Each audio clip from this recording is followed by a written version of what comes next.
everyone, welcome back. In today's video, I'm going to be taking you through how I made this line commission that I finished not too long ago.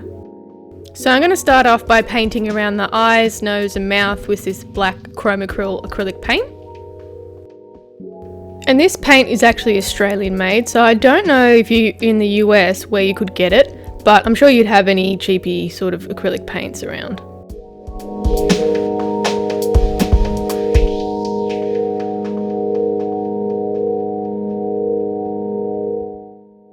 And again, I'm just doing the one layer of paint around the eyes, nose and mouth, and then I'll go back and put a second layer of paint once the fur's been applied.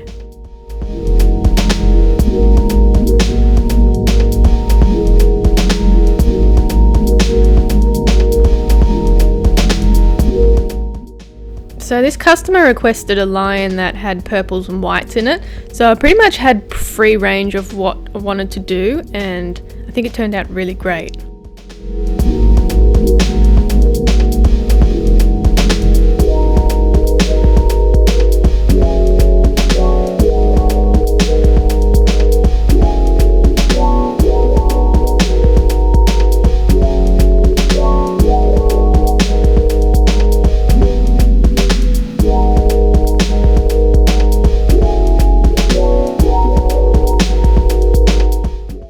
Alright, first layer down, here's what it looks like, and now I'm going to fill in the iris. So for the iris, I'm going in with this Lumiere paint by Jacquard in a Halo Violet Gold. And this is really good quality paint, so you'll only need one layer. And you can get a good glimpse of that gold sheen that's on top of the purple. I think it's really great. Alright, now going in with that purple. So it takes a little bit of time not to get all the paint everywhere else, so I usually get a big dollop of paint for the eye and swirl it around so I don't have to go and double dip.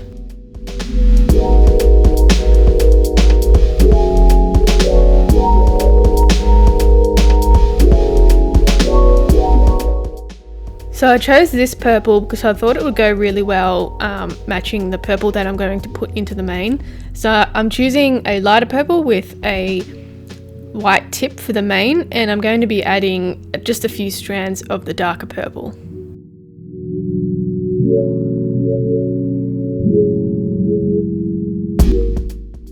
Alright, so here's a little close-up of painting the pupils, and I have a particular technique that I do, and if I can get it in a video I might show how I do it later, but it's a bit hard to capture with the light and everything because it ends up just looking like a black eye.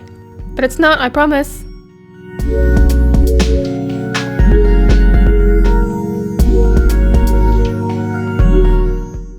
And it just takes some time to get the eyes looking right. It can end up making them look cross-eyed and stuff, so I always take my time when doing the pupils.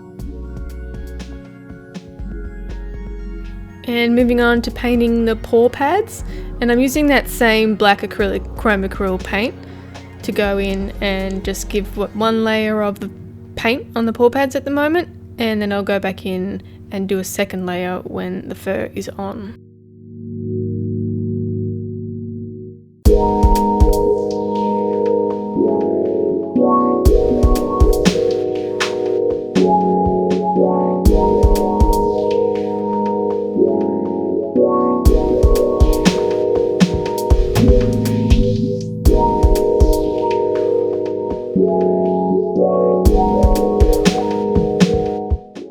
A little bit of a boring process, but also very forgivable because you can be a bit messy and you'll end up covering it with fur anyway.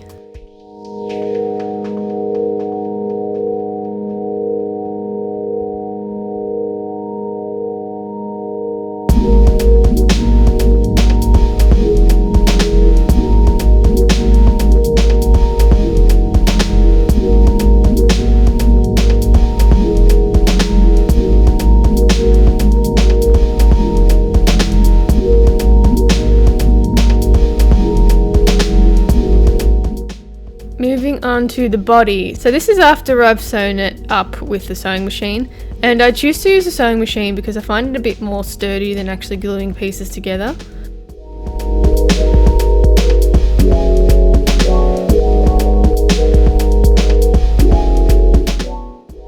so what I'm doing here is I'm just cutting little notches in the fur so it moves a bit more fluidly and doesn't get stuck. It also gives the doll a better range of motion, so there's no pull in any of the corners or anything.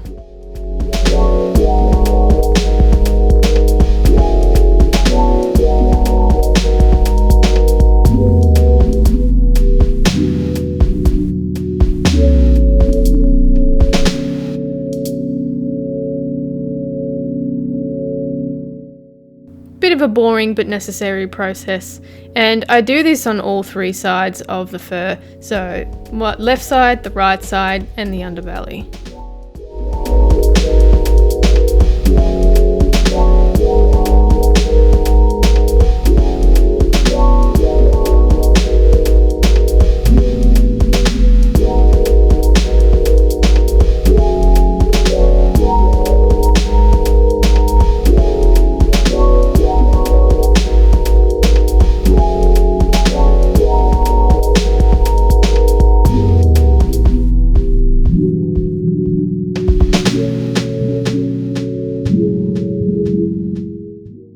Okay, so I've sewn up all of the legs on the sewing machine, so I won't need to go and hand sew them.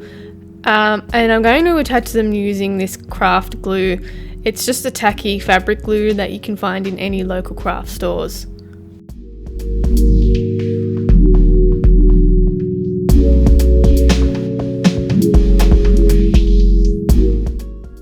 Now I'm going to be squeezing in a decent amount of glue into these holes so it does attach.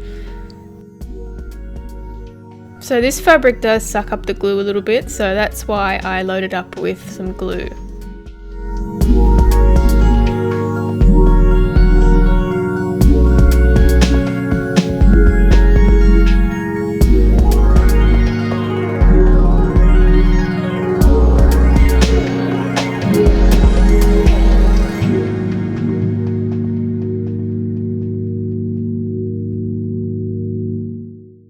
And onto the next leg, and you can see how much glue I'm putting in. It's quite a lot, but it's kind of necessary.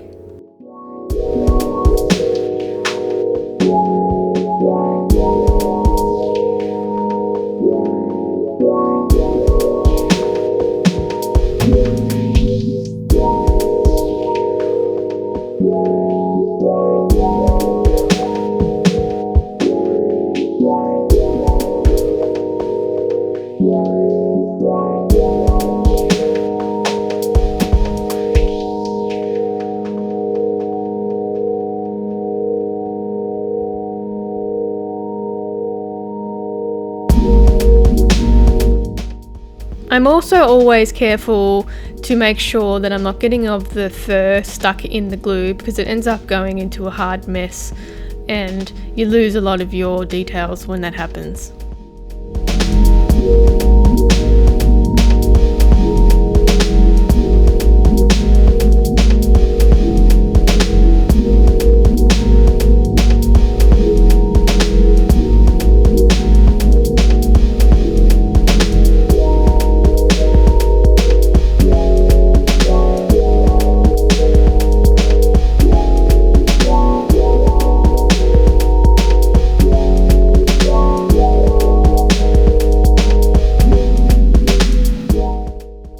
And a few more legs to go, and then we're almost done.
Alright, that's it from me today, guys. I hope you enjoyed. If you did, leave a thumbs up and subscribe.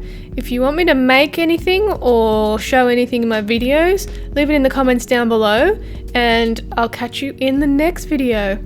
Bye!